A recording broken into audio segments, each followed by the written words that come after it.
Hello, homies, and welcome to another episode of Easily Entertained with Maddy McClain. You friggin' guessed it. I am your favorite pop culture chirpa, your dutiful host, Maddy McClain. It still doesn't get entirely natural to introduce myself in such a manner, but you gotta have fun with it. Am I right? What a pop culture-packed week it has been. Now that the Super Bowl has had E! News post about it, as much as it truly has on Instagram, it might as well have been another Grammys or People's Choice Awards or even a collaborative montage video of celebrities singing the Beatles to soothe our plebeian souls during a global pandemic. You guys remember that? That was a trip. I mean, everything about early 2020 was a trip. But Gal Gadot and I don't know, Courtney Cox and all of these big time celebrities each sang a portion of a Beatles song, telling us it's all going to be all right and we'll get through this. And they seemed fine from the comfort of their mansions. But anyways, that was tone deaf and also hilarious to think back upon. Today, we have a jam-packed, lovely episode for you. We will, of course, be talking about the Super Bowl from the most bizarre prop bets, which for those of you, honestly, like myself, that learned about this not too long ago, that is just the random crazy, unique bets that are outside of the actual football game. Because there was also a football game played. And spoiler alert, Kansas City Chiefs won. It was a crazy game. And of course, we'll get into the ins and outs of that very shortly. But so much went on. And we will talk about those crazy random bets that were the most interesting to the millennials' wet dream of a halftime performance. And yes, we do and will talk a bit of Taylor and Travis because we just simply can't not. It's like we're watching this real life movie unfold and we know all the characters, maybe not a movie, a TV series, really. We're committed here. We're committed. We want to know what happens. So they have to be talked about too. Although truthfully, I could use a little palate cleanser when it comes to all of the media channels, but we'll get that. I mean, it was literally just a Super Bowl where her boyfriend just won this, you know what I mean? Not alone, obviously. But anyway, so yeah, we will also talk a little bit about an exciting piece of Bachelor Nation news and a little bit of Vanderpump Rules, but we will also talk about what's going on in the music industry. We've got some new music, and a lot of it is in the tune of country jams, And last but not least, I buried the lead, you guys, which is bad podcasting. It's bad etiquette in general, but especially in this format, because happy Valentine's Day. Happy V-Day, lovers. I hope you guys are feeling sexy, lovey-dovey, all of the things. And it doesn't have to be romantic. So you don't, it can be self-love, honey. It can be best friend, soulmate love. It can be your adorable cockapoo named Mac kind of love. It can be all of those things. Familial, I won't keep listing different roles that people can play in our lives and say that you can love them, but because it's starting to sound a little bit like Anchorman. I love lamp. Anyways, I'll be telling you Valentine's, a little love story. It's not a love story. I'm going to tell you one of my worst dates I ever went on. That's a little gift I am bestowing upon to you guys because I love you all. Because it's V-Day. Why not? Why not share a fun story? As many saw coming, this year's Super Bowl had one of the largest viewerships in quite a while. This comes to no surprise, but according to the New York Times, an audience of 123.4 million viewers watched the Kansas City Chiefs beat the San Francisco 49ers, which easily eclipsed last year's record high of 115.1 million when Kansas City defeated the Philadelphia Eagles. Also, according to the Skim, this little nugget, the game comes only second in viewership to the 1969 moon landing. What? That's wild. Who would have thought? Well, I mean, moon landing's pretty astronomical. I'm so sorry. I simply could not resist. Yeah, so lots of people watching. It's that I, not included in either of these great sources of journalism is that it most definitely was the Taylor Swift effect. I'm just saying. A large part of it. Not that anyone needed any reminders of that. And I was really thinking of those that played the game, take a shot every time the camera pans to Taylor. I hope you guys are doing okay if you're still with us. Yeah. But anyways, the 123.4 million people viewership number, that figure is the total who watched on CBS, who was streaming, had the rights, as well as Paramount Plus, where it was streaming, and the Spanish language channel Univision, as well as my personal favorite, Nickelodeon, which aired a child-friendly telecast. The other viewers that the NFL captured this year were children, youngins, the youths. So I had to go check it out for myself, as I said, after hearing the internet go off on this. And wow. First of all, as a marketer, honestly, and media planner myself, this was brilliant. Okay. And secondly, just generally truly entertaining for any human being. And I think I learned some actual things about the game of football, which is pretty tightened. I don't know. Anyways. So basically what they did is they had 4 hosts in a real commentator booth that was overseeing the Allegiant Stadium in Vegas with 2, well, they were all like real humans, 2 being Noah Eagle and Nate Burleson on the left. And then who, to be totally honest, I don't know who they are, but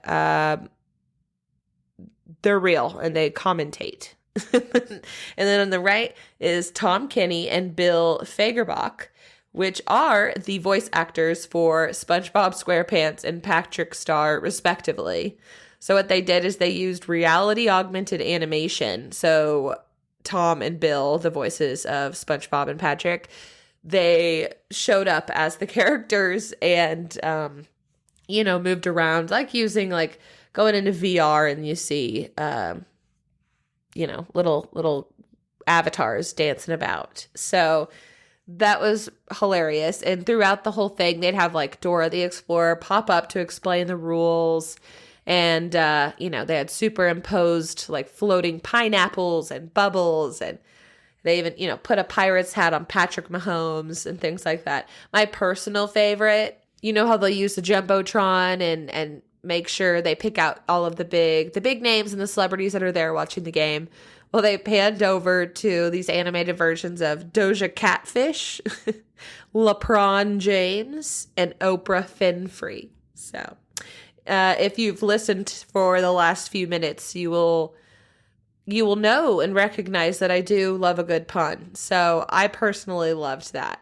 But obviously, there was another aim here, like, of course, it's the NFL. It's a money-making machine, honey. So they had another aim, and that is, I wanted to look up on this. The Guardian said this was to stir a younger generation's interest in the sport, which had seen a 13% decline in youth participation from 2019 to 2022, according to the Sports and Fitness Industry Association. That reason is probably CTE and all the documentaries and horrifyingly tragic stories, real stories behind major football players and head injuries. But I mean, I don't know, maybe a cute animated broadcast of the Super Bowl that keeps your kids busy while, you can eat your nachos and your Chardonnay, well, in peace is enough to convince you to allow Jimmy to play in his junior football league. So I don't know. I don't have kids, but that sounds like a good trade-off. I don't know.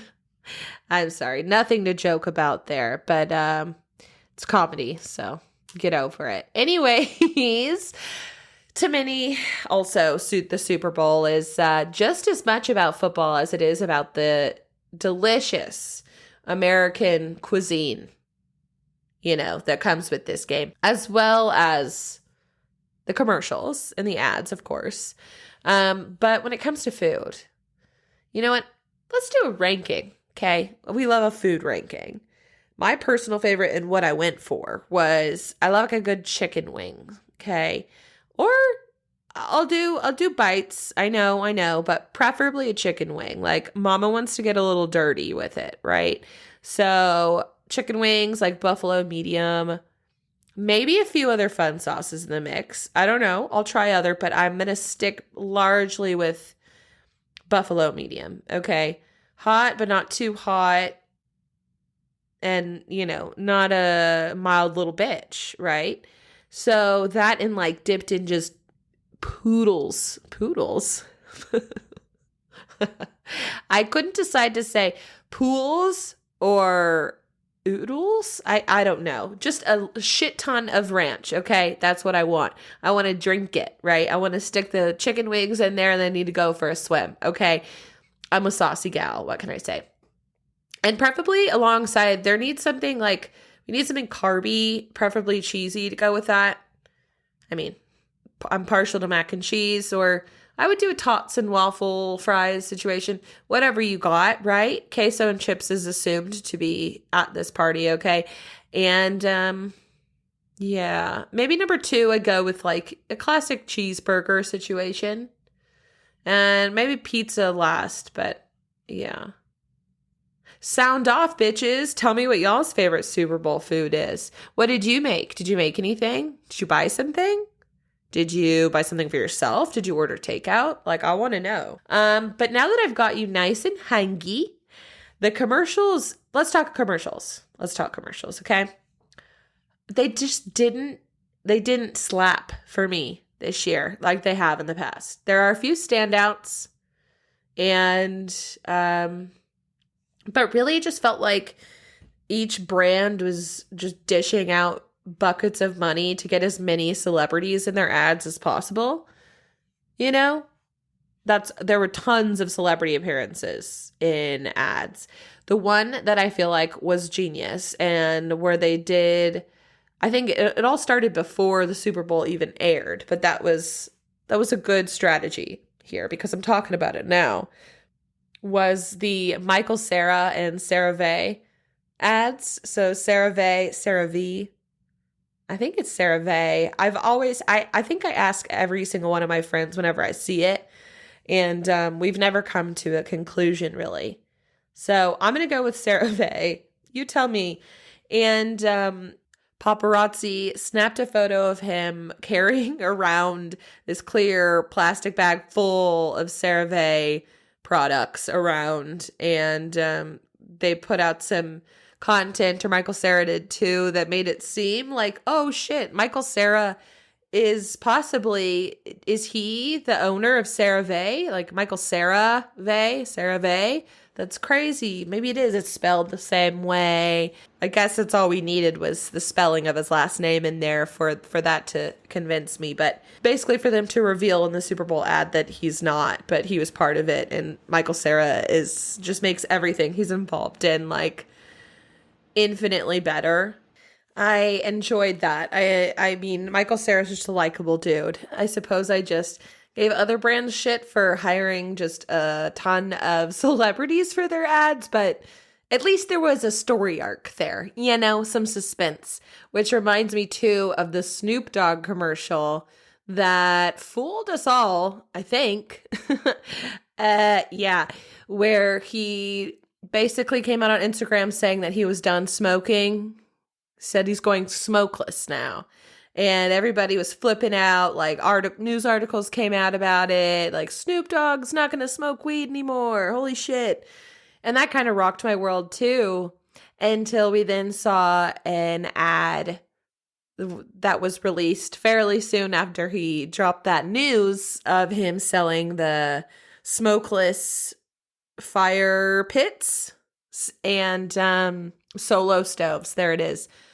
But then about a few months later, I also see the headline of an article that said, despite like all of the virality of that campaign that happened, they didn't see any uptick in sales. So you win some, you lose some. And as a marketer, it's not 100% guaranteed. You can have a an incredibly strong marketing campaign will obviously help your business, but who knows? It could be other shit that went wrong there. So we're not going to have that discussion here. We won't.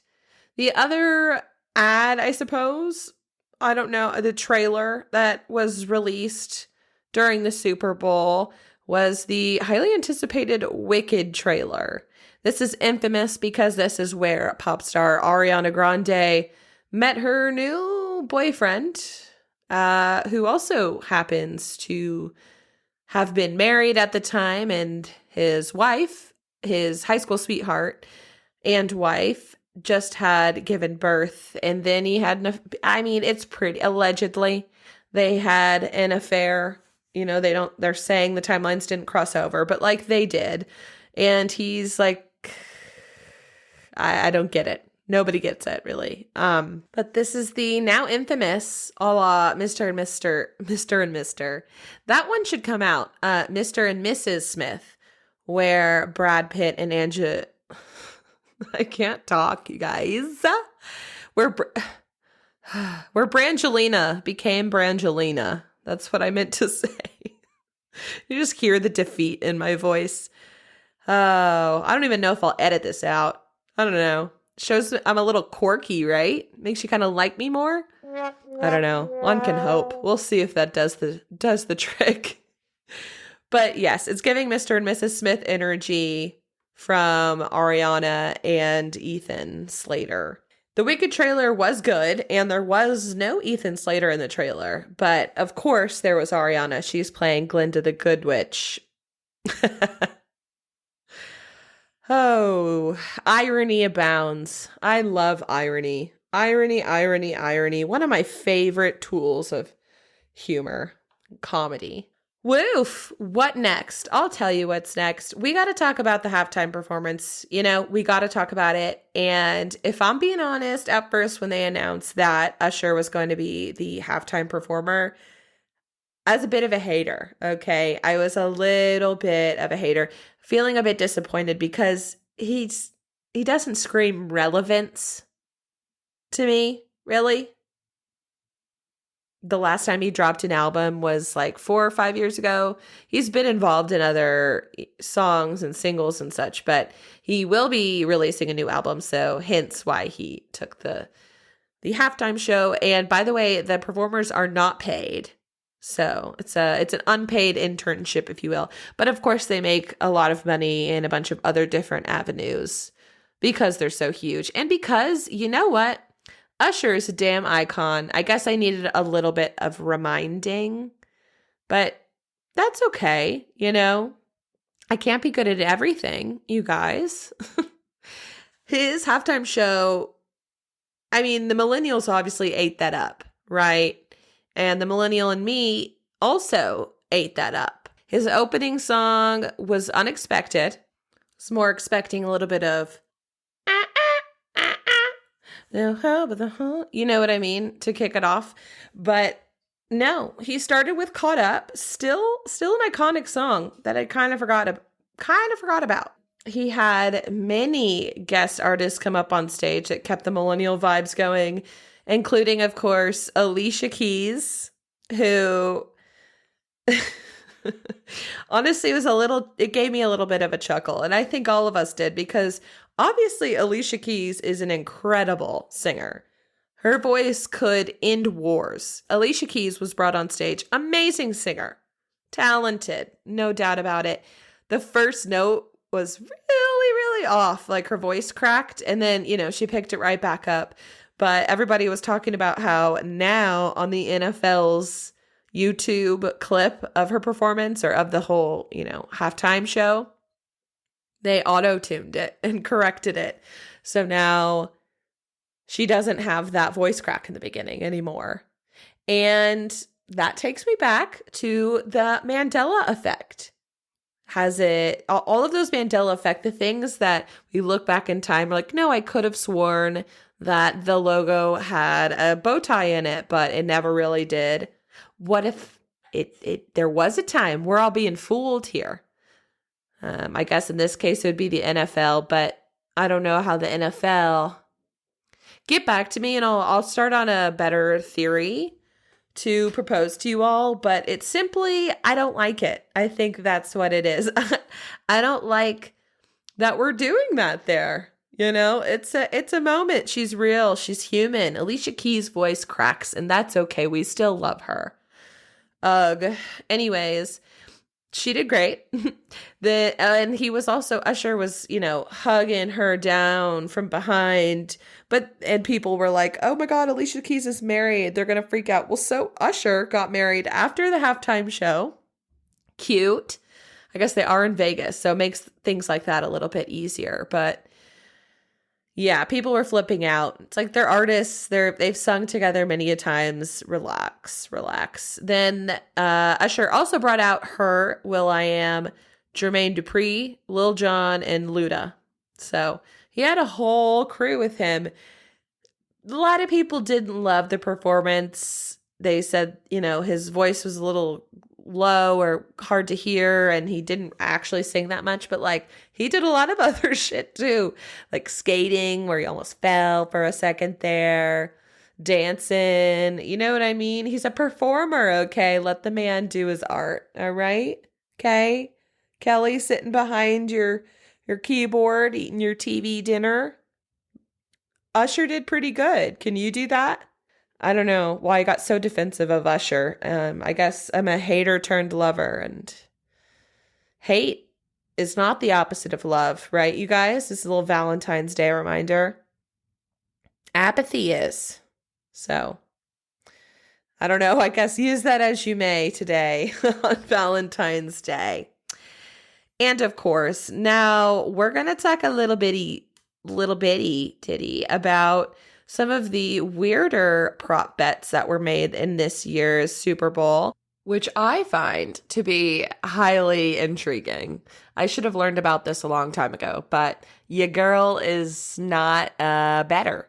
Although I have to say, it was definitely beginner's luck, but when I was finally legally able to gamble in Vegas, as one does, I didn't do too bad. I did take home some winnings. Nothing crazy, but still something. This year's prop bets included the coin flip at the beginning of the game, and the result was heads, which was the over. Then there was also a bet on Reba McEntire's national anthem length. So this is a really popular bet that happens every year, and probably in a lot of different games. The over-under is 86.5 seconds for the national anthem. She, in fact, did not go over. So another mainstream, I suppose, prop bet is the color of the Gatorade that's poured on the winning coach. So this year they had anything you can do, like clear/water, yellow, blue, red. You get the gist, the colors that Gatorade comes in. Which, by the way, for me, I don't drink Gatorade that much, but the obvious favorite for myself, I suppose, is the ice blue. That one's delightful. Or yellow. Those are my two faves, I guess. Does anyone have their favorite as red? I must know. I'm not an orange girl, so. But this year, the color was purple. Purple. Nobody saw that coming, but apparently there was insider information passed along. So people did see that coming, allegedly. But maybe it was the purple in the Super Bowl 58 logo this year. That was the dead giveaway, if you will. This year, the newer prop bets that came alive, of course, were regarding Taylor Swift and Travis Kelce. One of them being if Taylor Swift would be shown on the CBS broadcast during the national anthem, and she was not. And another one is if Taylor and Travis would either announce they have a baby was one. Skipped over a few things there. One was, of course, if Travis would propose, and obviously none of that shit happened. Otherwise, we'd be talking about it, and you would be hit over the head with that information. Also, I think that would be what breaks the camel's back between NFL fans and Swifties. You know, I think it's a good thing that the season is coming to a close because, I don't know. I don't think the tensions could handle that. And a few more prop bets are regarding the halftime show, like what Usher's first song and last song would be, and the number of songs, or the total number of songs performed during the halftime show, which is another one that happens pretty much every year. And by the way, little rule here is that the song must include lyrics to be counted, so not like an overture that features a song. And that, I guess the average or what they bet over is over or under 8.5 songs. And Usher performed more, which was the favored result. There were also some commercials that were specific to this. And then, of course, actual football stats and players and stuff. So, but this is not a sports podcast. And the last time that I attempted, I made so many errors in my reporting. So apologies. We have made a mental note and really actioned on doing more research on the things we're not so sure about. So I'm going to go ahead and take accountability for that. One that I learned of, this was news to me, is there is the so-called Drake curse. So according to The Athletic, the Drake curse has become a mythical legend among sports fans, with some believing that a successful team's fate is doomed when Drake jumps on its bandwagon. Given Drake's front-running nature and the Chiefs' star-studded cast, Patrick Mahomes, Travis Kelce, and of course Swift, Kansas City has the better odds at -170. There are photos from years past with Drake wearing a 49ers jacket, so plus 130 could be a good value. However, history has changed. There are many history-making events that went down in this year's Super Bowl, but Drake has officially destroyed his curse. Yay for Drake. He's had quite a long history with this curse. Oh, Drake has been in the news a lot lately, but I'm not mad about it. He also ended up placing a huge $1.15 million bet on the Kansas City Chiefs that they would beat the 49ers. And when he did end up winning, the total amount came to something over $2.3 million. And he let everybody know on his IG that some lucky random winner or fan at the next concert in St. Louis, Missouri would win this crazy amount of money. So yay for Drake. Last but certainly not least on the Super Bowl coverage is, of course, Taylor Swift and Travis Kelce. They were obviously a huge focus, and I mean it simply wouldn't make sense for the Chiefs not to win after this huge, live action movie arc that we've all been following and progressing through in this public love story. So I have to say, quite thrilled with that. I don't really have a stake in the game when it comes to 49ers or the Chiefs, but this feels like something we haven't seen, at least in a long time, see such a public viewing almost of a relationship develop and really bloom and blossom and all that stuff. It's pretty interesting. It's almost like that of the royal family, in my humble opinion. But they definitely gave us a lot to talk about and a lot to witness. And I'm sure we've all seen it by now, so I won't spend too much time on it. But I have to say, the crew that Taylor came with was a wee bit unexpected with Ice Spice, a relatively new rapper on the scene, and they've they've done a song together where Ice Spice was featured on a Taylor Swift song, and Taylor's brought her out, but we haven't seen her as part of the crew. You know, Taylor Swift has a notorious girl gang, and I mean, the gals come from all over, right? You've got models, like Cara Delevingne, you've got Blake Lively. We all know, hopefully, Blake Lively. I have to say, she may have been one of my first girl crushes from Sisterhood of the Traveling Pants. Like, I mean, if you know, you know. Taylor has been bringing some of these friends to previous football games. Ice Spice was not one of those. And, of course, she's got her longtime friends with her and such, and the cameras are really enjoying it. The first kind of real shot we get of Taylor is her chugging a beer up in the skybox, $1 million skybox, mind you, with the Kelces and their family. I mean, we get the iconic shots of them after the pretty crazy win in overtime of them on the field again.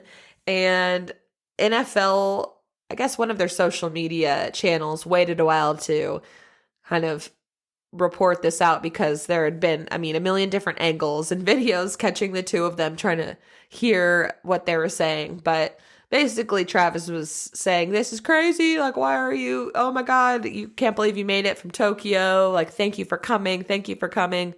Which, first of all, adorable. Green flag.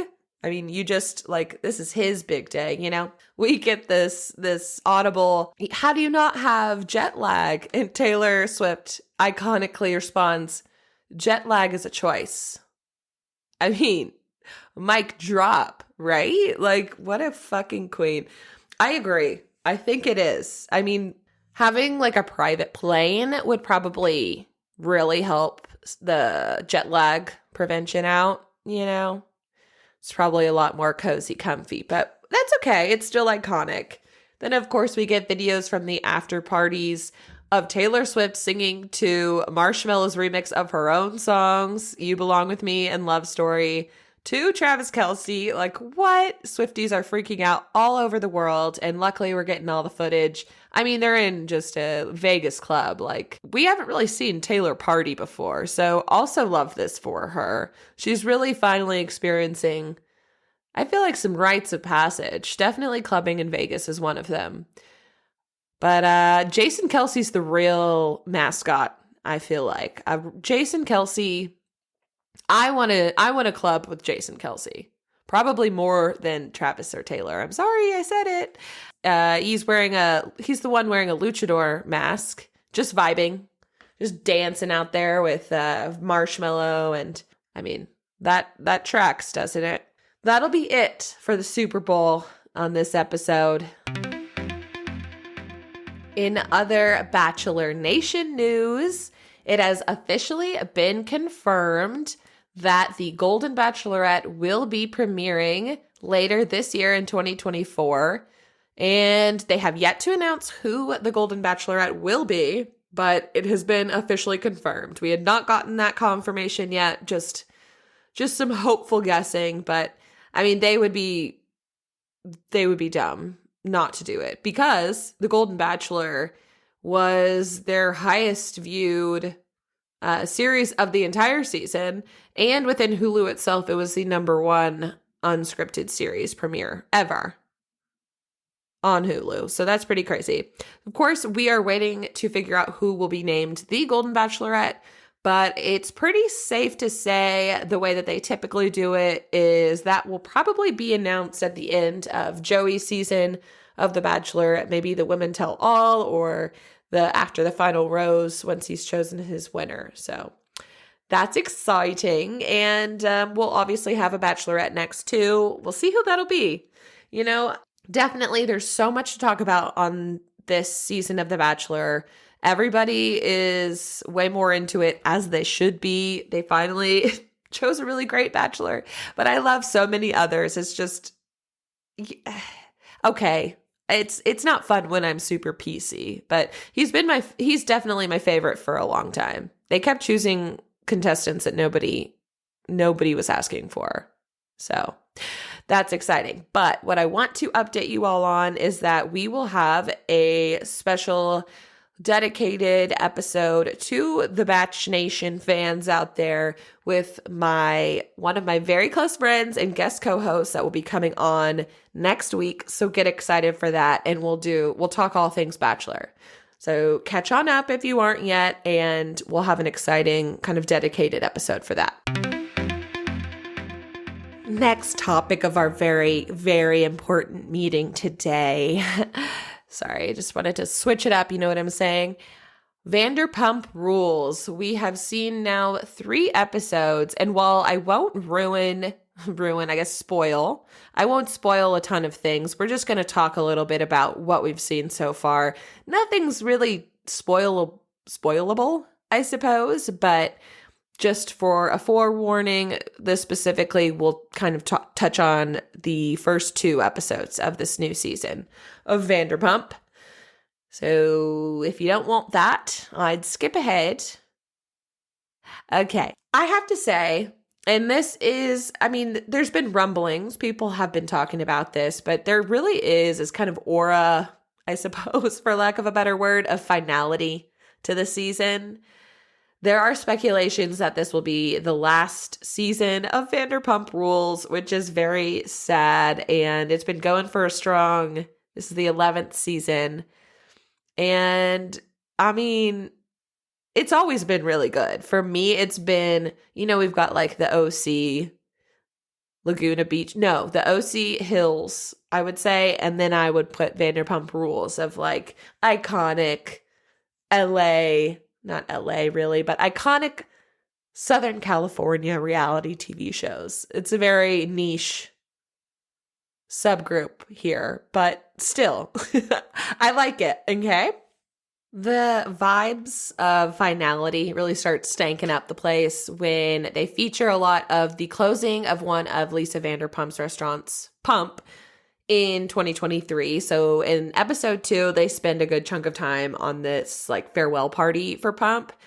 And they flash back to the beginning, like first seasons, 10 years ago, of all of the OG cast like working in Pump, and it is nostalgic as hell. It's in like black and white, but their focus is starting to shift a bit. They have, well, first of all, the Vanderpumps, Lisa and Ken, are no novice. They've owned over 30 restaurants and bars for over 30 years, and both here in the US and in England or back in the UK. But the restaurants that have been heavily featured in Vanderpump Rules, and Real Housewives of Beverly Hills, where Lisa came from, you know what I mean, in the Bravo sphere, where she originated from, we had Villa Blanca, Pump, and Sir.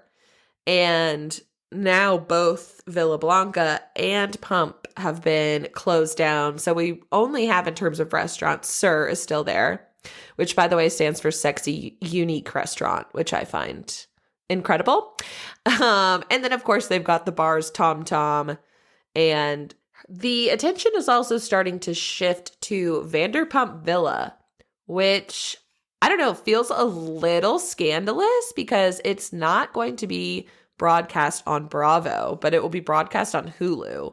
So it kind of feels like that would be a little bit of a slap in the face to Bravo and Andy Cohen from Little Miss Lisa. But they showed the trailer recently, and it looks really good. It looks like OG Vanderpump Rules. So my guesstimate is that it will be the last season, and Vanderpump Villa will kind of become the focus. So little sad, because that probably means a new cast of characters, but I don't know. That is not confirmed. That is my theory and a kind of amalgamation of what other people are whispering about too. So in terms of this season, though, of Vanderpump Rules, I gotta say, where we are picking up from is arguably from one of the most talked about, written about scandals in reality TV history, recent history. Quick recap is just Tom Sandoval had been dating co-star Ariana for nearly 10 years. They lived together, shared a house together. They have been, a stand-in couple the whole time, and Tom cheated with one of Ariana's friends and another co-star's ex-girlfriend, James Kennedy's ex, Rachel Leviss. And they had an affair, and it was all in front of our faces in the cameras. So that's the little TLDR. But so we're picking up from that. Also, yeah, I don't think they're going to beat what we just witnessed with Scandival. I mean, they made so much money off of that. You hit us all over the head about it. I mean, obviously the fans wanted to hear all about it, but to others, probably was overkill. Similar to Taylor and Travis coverage. You know, it's like if you have a crush on somebody, then something that would regularly annoy you doesn't with them. But if it was anybody else, like chewing incessantly in your ear, he'd be like, okay, never again. You know what I'm saying? But yeah, I don't know how they're going to beat it. So this season, it's a little slow so far, but I feel like it'll pick up, and it's still very intriguing to see. They are still living in the same house, Ariana and Tom, now exes for very contentious reasons, and just live in separate floors. And they have poor, sweet assistant Anne being this middleman between the two and a go-between. So we see Tom wanting to celebrate his birthday party, and but Tom can't, speak to Ariana. So Anne goes and asks, and Ariana says, oh, hell no. But that ends up changing, and I think that was one of my most fond scenes from episode 2 of Vanderpump was seeing Sandoval's birthday party at the house, and James Kennedy comes because, poor guy, this was his ex-girlfriend that one of his best friends, Tom, cheated with, who he called like an older brother. And Tom hasn't really given James any validation for his feelings. So rightfully so, James is pissed. And he's also just hilarious. And having a British accent also helps, with the comedy. Like, it just does. And he's the only other cast member that shows up. He walks in, and there's like a decent, 15, I don't want to give him too much, 15 people there. James walks in and cuts to the confessional of him to the cameras. He goes, who the fuck are these people? He's never seen any of them. And this guy walks over to him and starts casually chatting up James. And James is just like, I have no idea who this guy is. But anyway, basically, you'll have to watch the season, and we can catch up and we can recap once there's been 4 episodes. If that sounds like a good plan to you, my friends, it is all what you want to do. But I would still stick it out. I would recommend it if you're wondering if you should watch it or not. But regardless, I'll be talking about it. So you can also just listen to me, your fave. In terms of that new, we have lots of music news to talk about. So wanted to break down for you. Everything's looking country. It's our time to shine, Texas. It's our time to shine. Beyonce's 2 new singles from her newly announced upcoming country album is coming out. This is the next in the supposed trilogy from her Renaissance album that was released in late 2022. Obviously a banger. And she kind of teased this country-leaning aspect at the Grammys when she wore a big cowboy hat. And honestly, I did not recognize her for a moment. People are talking about it. I don't want to say she's pulling a Michael Jackson, but I don't want to not say that either. So we'll leave it at that. It's odd. But they're incredible. If you have not heard it yet, which I'm sure you have, 16 Carriages. It's a beautiful, beautiful song. My favorite is Texas Hold'em, maybe for obvious reasons, but I love it. I can't stop playing it. That's something exciting to look forward to, and that will come out March 29th. So get ready, get excited. We've got a new Beyonce album on the way, and the ladies keep coming. The ladies keep hitting us with the albums. Okay. Casey Musgraves, who is just already, country queen, has released a new single, Deeper Well, and I won't say I didn't tear up listening to it, okay? It's a good one. Casey, I love her style of country music. It's everything. She's everything. And I'm very excited for her new album that will be released on March 15th. That's exciting. And we also received an exciting gift in the form of Lana Del Rey's upcoming country music album as well, expected to drop in September of this year, 2024. And that is quite a huge diversion. I don't know if diversion is the right word, but quite different from her current genre. I love that country is getting its moment. You know, we've had artists like Diplo and DJs and producers start to kind of add a little country twang. So that's exciting. We love to see it. And I think we'll continue to see cowboy boots being in style. And I'm a huge fan of that. So I will not complain. And I couldn't leave you without a little bit of a Valentine's Day gift because you all deserve it. You know, you deserve it. I also believe in a Valentine's month. I actually don't practice that, but for this purpose of this podcast being recorded on Valentine's Day, you likely won't hear it till after. Just roll with me here for a moment and, you know, get in that love vibe. Jump right back into that loved in with me, okay? This week I wanted to share a little bit more about your girl. And I figured, what better way to celebrate Valentine's Day than tell you about my worst date ever? Huh? Okay, jump on aboard. Let's do this. So I had lived in LA for somewhere around 2.5 years, I suppose, 2 years. And I decided it was time to, you know, check out what the dating scene's like in LA. A little scary. It's a big place. You know, I've heard of Peter Pan syndrome. I'd heard of all of it. But everyone kind of thinks that dating is the worst in their city, whatever city they live in. I feel like, you know, so it's all relative at this point. But I thought that it would be fun to finally go out on my first dating app date. I'd messed around with the apps, but I hadn't ever actually gone on a date through the dating apps. So I went with Hinge. It seemed to be the most promising. That and Bumble. You know, we love an Austin startup. So shout out Bumble. But for this case, it was Hinge. And I started talking to this guy and the conversation was flowing and it was good. So we decided we would meet up for a date. And I was excited, but also very nervous. Like, how does this work? Scary. I don't know. This is years ago.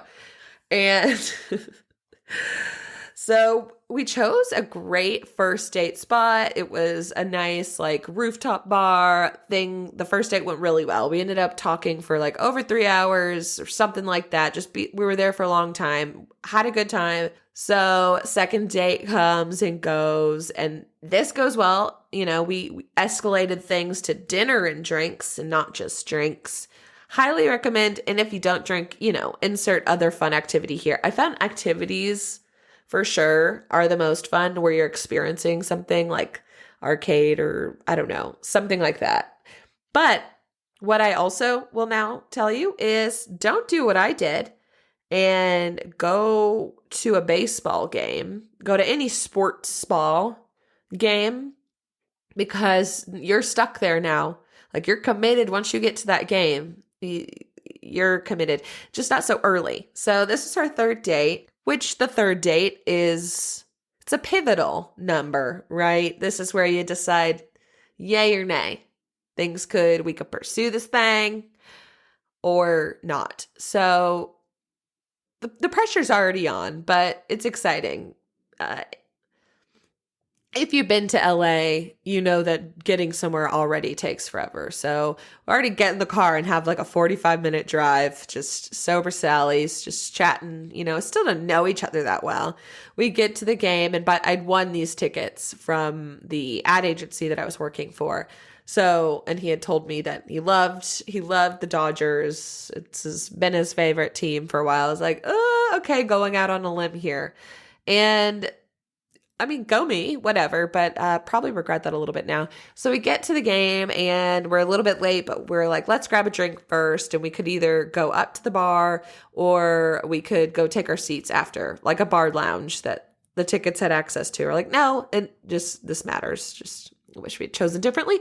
And so we get our beers and we go take a seat, and we're not there for more than 5 minutes when the kiss cam comes on. And what do you know, after it lands on a few couples before us, it lands on us. And look, I'm not a prude per se, but I am Southern, right? I believe in, let's give it a 90-10. In the early stages, if we're going to kiss, I want the man to go 90 and I'll go 10. Okay. We can disagree. It's fine. It's fine. So I'm sitting there like, all right, like, let's go, holding my beer. And cause I would kiss my girlfriend, you know what I mean? Like the kiss cam, we're having a good time here. The man is frozen. He's not moving. Now people all around us are starting to boo, mixed with kiss her, kiss her. Little kids are booing us around us. And I'm like holding my beer, kind of look at him, just take a sip. He's not moved. He's not moved. And I'm kind of just sitting there and decide to, I guess, kiss my beer instead.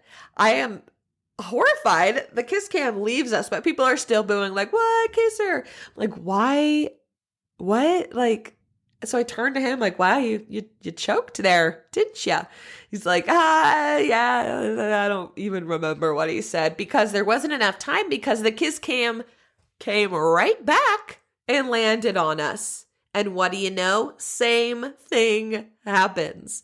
I'm horrified. It's so awkward. I'm like, why are we on a third date then? Like, why? What? So weird. But the game's not over, and he drove me here, and we have another 45-minute drive home.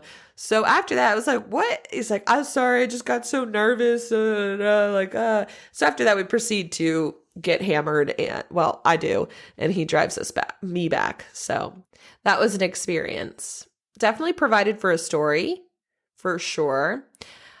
You know, running theories are he had a girlfriend maybe, and he didn't want, now we're on the Jumbotron or whatever. I don't know. I don't know, fam. But safe to say we didn't have a date after that. Although I did end up dating, ironically, one of his, I guess, pledge brothers or something. They went to a small school and they knew each other. So, don't worry, you guys. There are plenty more stories that I've got if you're interested in any more stories from the vault. And if you're not, that's fine too. We'll just keep talking about pop culture. Happy Valentine's week. Happy Valentine's month. Happy Love Day. I love y'all. Thanks for tuning in. We've got so much more ahead of us, and I'm excited to keep this train rocking and a-rolling. Follow at Easily Entertained Pod on Instagram, or at Maddy is Easily Entertained on TikTok. And the website will be coming soon, so look out for that. Rate, review, subscribe, all that shit. Love you. Bye.